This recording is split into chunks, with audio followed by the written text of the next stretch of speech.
अस्सलामुअलैकुम वरहमतुल्लाहि वबरकातुहू। मेरा नाम अदनान गुल है। मैं मेडिकल की फील्ड में पिछले 10 साल से खिदमत सर अंजाम दे रहा हूँ।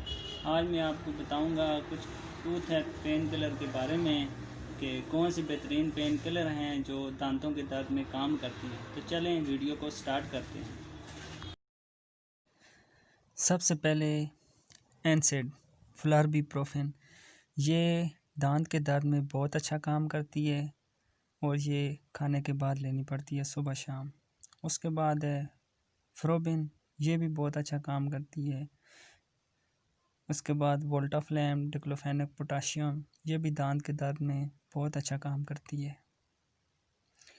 उसके बाद सैनेट फ्लर्बीप्रोफेन, जो लोग पूरी गोली नहीं निकल सकते इसको पानी में हल करके इस्तेमाल कर सकते हैं और ये भी दांतों के दर्द के लिए बहुत मुफीद है।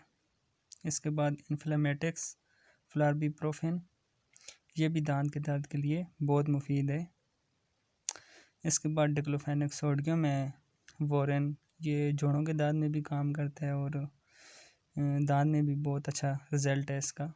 ये स्ट्रॉन्ग पेन किलर है नेप्रोक्सन सोडियम। तो ये जिन लोगों का दर्द नॉर्मल टैबलेट से ठीक ना हो तो वो ये चीज़ें ले सकते हैं और ये सारी टैबलेट खाने के बाद लेने की हैं, खाली पेट कोई भी टैबलेट लेने की नहीं है। अगर ज़्यादा मसला हो तो डॉक्टर से रजू करें।